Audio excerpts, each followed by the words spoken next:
I wasn't good. Shut up. I'm not in a good mood. I'm really not. What time is it? It's almost 6 p.m. It has been almost 48 hours. No. Okay, whatever. It's been a day and something since I was embarking on my adventure to see my lovely, lovely friend Jemima on her birthday. As you can tell, there is no Jemima here. I'll tell you why. As you can tell by the title, you're in for a treat. Yesterday was the 15th of July, Jemima's birthday. And I was like, you know what better way to see my friend than on her birthday? I'm currently in Saudi Arabia. And let's just say I did not get to experience Bangladesh the way I wanted to. You know, I've dealt with third world countries before. I think I live in one. I don't know what Thailand is. Thailand actually doesn't look like one. Doesn't feel like one. People are nice. Like I was saying, we dealt with a bit of a situation in Bangladesh. Yes, we did. But you know what? I saw it coming. It started with Jemima telling me I can get a visa on arrival. Now listen, my whole life, I've never been good with visas. The reason being is because I was born into the life of the Green Mama passport. Green Mama passport being the South African passport. Okay, so see, I'm back. Anyway, I've grown up. Anyway, sissies, this is my passport. It's South African. It's cute as fuck. Excuse you. I've grown up with passports like these. This is probably my 5th passport of the same country. Mind you, I am dual nationality. I have 2 nationalities, therefore I do currently have 2 passports until I'm 18. Then I will have to choose one of them. I will wait until Brexit to find out which one that will be. Probably still the UK. My problem here is, Jemima told me that I will get a visa on arrival once I enter Bangladesh. Visa? Ooh, get chills when I hear that word. Visa scares the fuck out of me. Like, I've just never had good experiences with visas. My visas have been rejected multiple times just because of the passport I carry. So when I finally got my UK passport, I was beyond happy. Like, I knew I wouldn't really have to deal with it as much anymore. And then Brexit came along. We went to check in. The guy's like,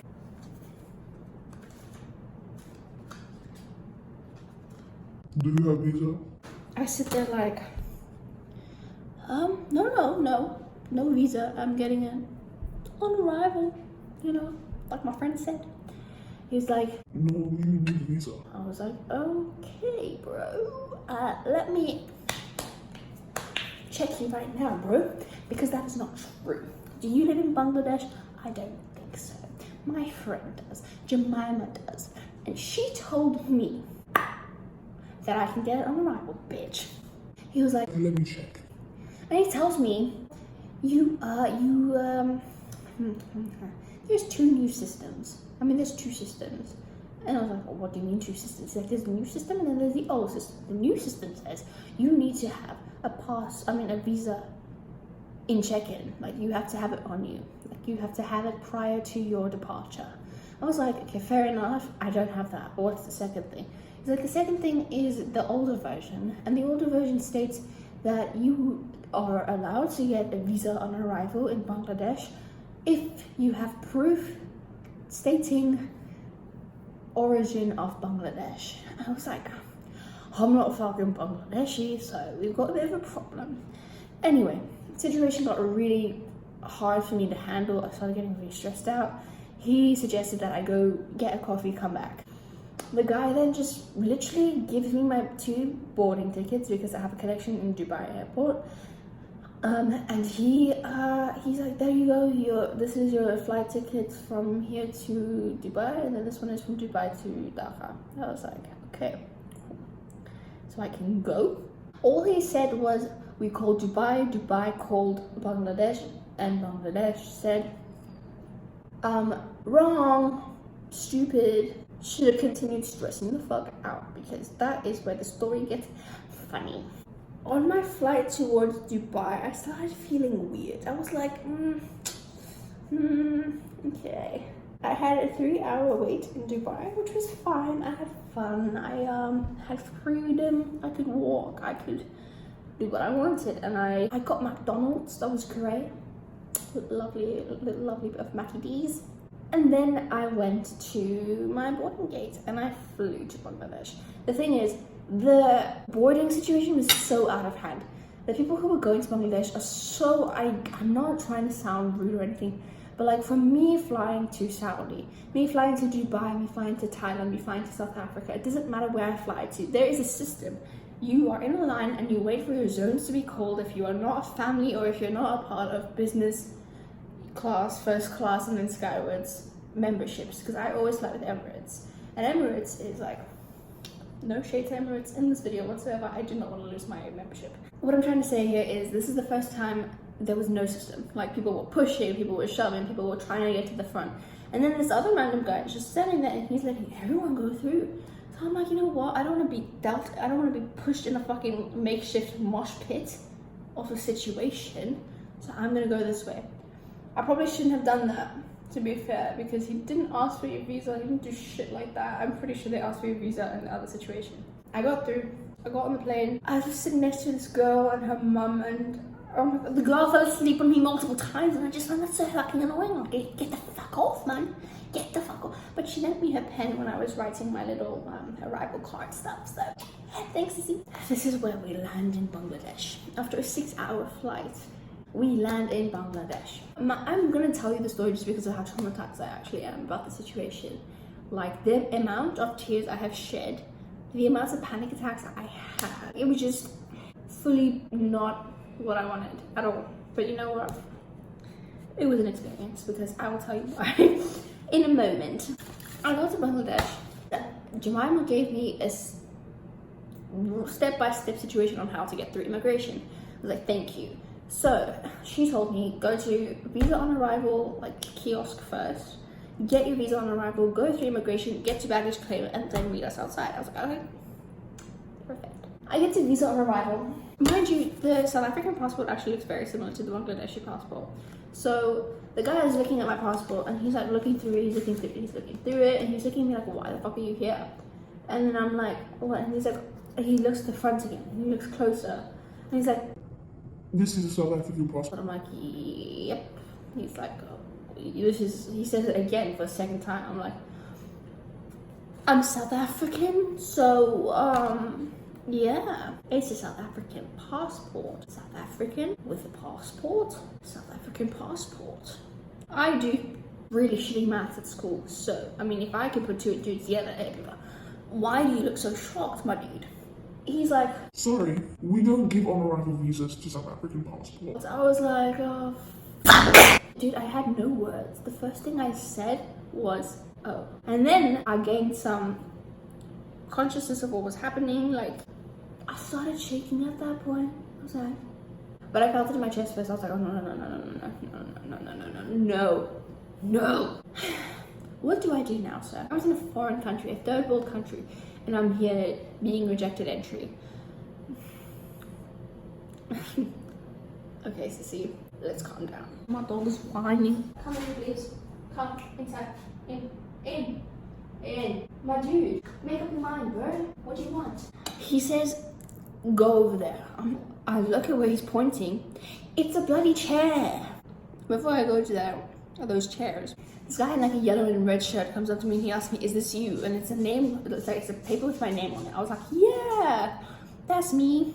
This guy kept trying to help me and stuff, and then we eventually, both him and I, went and we sat on the chairs, the designated chairs for my ass. Well, then we called Jemima's friend. I've spoken to him briefly before, so like it was good to hear a familiar voice, I suppose. And he like apparently like works with the airport in a way.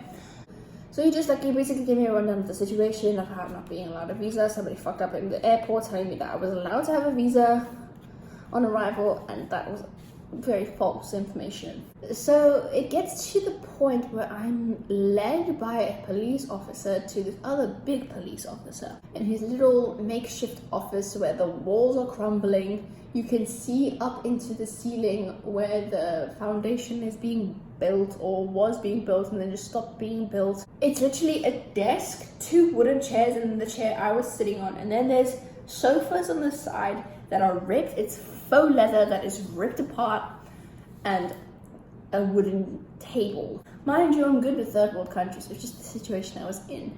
The guy asked me where I'm from, pointed at my passport, told him I'm South African, but I live in Saudi. Like, I was in Saudi. And he's like, oh, you're Saudi resident? I'm like, yes. Mind you, that's why I have this card. I'm not gonna... It's this card. Oh, this is your residence permit, in a way. I gave that to him and he looked at it and he was like, okay, stay here. So then I was left alone for, I will tell you, about an hour and a half. Jemima kept texting me because I finally got my phone to work. And she was just telling me, don't worry, we're getting you out. Like, it's gonna happen. You're fine. I was like, are you sure? She's like, yes, I'm sure. I was like, okay, because like, you know, she said, Jemima, if I wasn't certain about this, I wouldn't be giving you like hope or anything. It got to the point where the guy with the yellow and red shirt who helped me previously, he tells me to get up, and then he points, I have really bad eyesight, but he points towards where Jemima is standing and she's waving at me, and then she calls me on the guy's phone and she's like, oh my god, I see you, hi. I'm like, oh my god, hi, hi Sissy, what's up girl, love you lots, look at what the situation I'm in. She's like, dude, you're getting out. I'm like, huh? She's like, yeah, you're coming through. I was like, yeah? She's like, yeah, your visa's been approved because they worked around your Saudi visa. I'm like, okay, that's the shit I'm talking about. I get my bags, and I found my bags, and I took my bags. I'm like, oh my god, my bags, my clothes, my makeup. Hello, babies. I eventually get my stuff. I'm like, okay, let's go. So I was about to walk out the fucking gate, and the guy's like, no, come with me. I'm like, so then we go upstairs. I'm like, no. And then we go upstairs, and then I'm entered into this little room where there are 2 police guys sitting at desks. There's this other guy who's sitting on the sofa, who I suppose also has immigration issues himself. And then I sit down as well. And then I sit there for about 2 bloody hours, I kid you not. And here's the story I didn't know. During this period of time, my visa was being approved. I actually had a fucking full-blown visa allowing me to enter, pass through immigration, go see my friend on her fucking birthday. And I was like, I knew nothing of this because no one told me anything. There was no form of communication whatsoever in this airport. I kid you not, I'm getting riled up now because it's actually such a sore topic to talk about, because I need, listen, I have anxiety, right? You need communication in these situations, otherwise your brain's gonna make up all these little situations. You're thinking you're gonna get fucking arrested, who knows what. So I'm here like, what the fuck is happening? So I'm sitting there like this the whole time, I'm trying not to cry. I'm just so fucking stressed. My phone has died at this point. I don't know what to do. When I'm trying to piece things together. This guy prints a fucking paper out. I'm assuming at this point it's my visa, which, putting pieces together, it probably was my visa. And mind you, I did not come to Bangladesh unprepared. Before anyone asks me, I came here knowing my shit. I knew what I was doing because I had my boarding passes printed out just in case. I had my Saudi visa printed out just in case. I even had to print out a letter from Jemima's father inviting me into the country.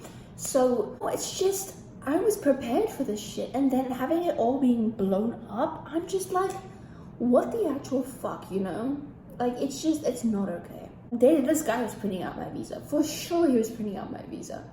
He put it in my folder, everything. This is my little my travel folder. They're so bad at hospitality. They do not make someone feel welcome. They do the opposite of a fucking welcome wagon and they turn it into a fucking interrogation. Like, I do not have my visa. That is not my problem because I was told I don't need a bloody visa. So don't treat me like I'm a fucking prisoner. By the way, I'm 16.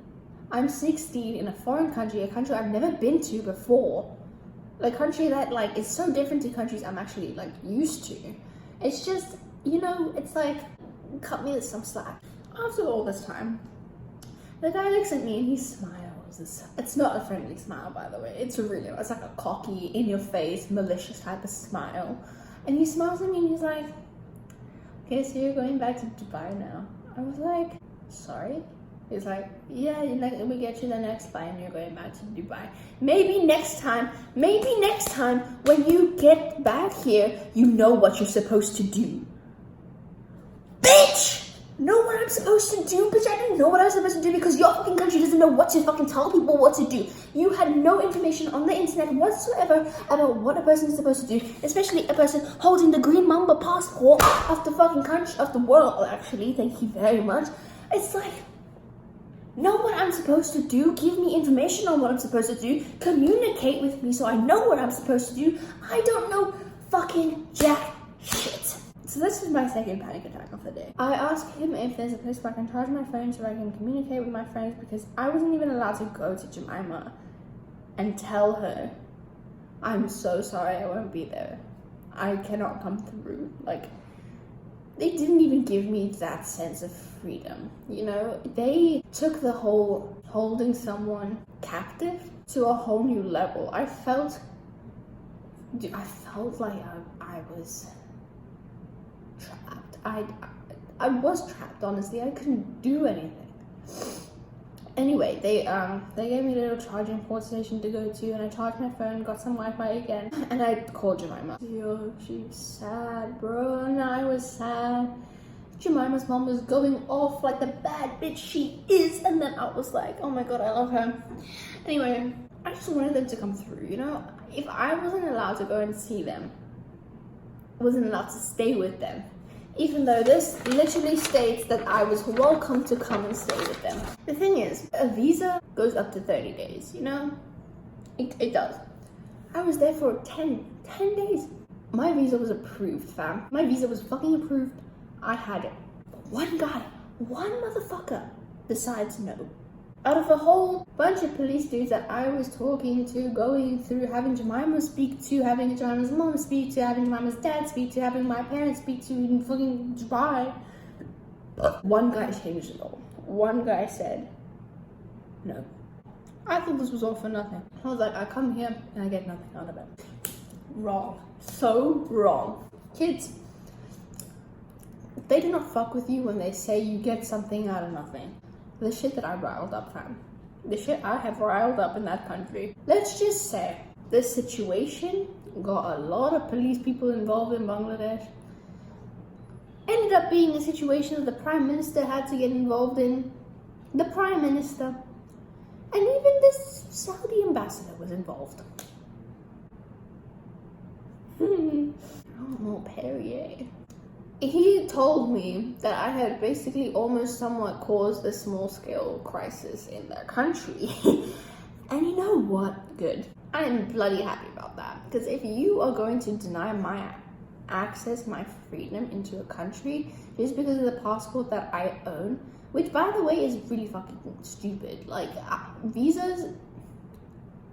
What makes you decide that a country is not allowed to enter your country? I was sent back.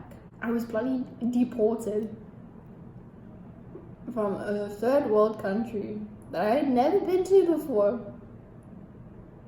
and didn't do shit for. I'm back home in Saudi now.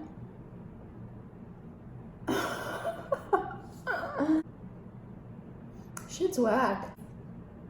After the hours of trauma, dude, they treated me like shit. They didn't offer anything. They didn't They just, when they smile at you like, haha, look at you, instead of, oh my god, I'm so sorry. Like, it wasn't even a sense of sympathy whatsoever. This whole time, man, I'm not even upset for myself. I'm sad that I ruined my best friend's birthday. I ruined her little sister's time, I ruined her mom's time, and then my mom in the other fucking country worrying her ass off, my dad having to go to work that day and still trying to work shit out. Jemima's friend on and off with a bunch of calls trying to get me through, and he hasn't even met me. Like, the shit that people, everyone that was involved in this situation that are not a part of the Bangladesh airport, I am eternally grateful for. My gratitude cannot even fathom how much respect and love I have for these people. To those that I didn't get to meet, I'm pissed. I am beyond pissed off. That just because of who I am, because of where I was born, I wasn't allowed to hug you, meet you, get to know you. Yo, here's my story. I hope today's story time has given some people a little bit of things to think about. So yeah, that is my story. Peace out, sissies.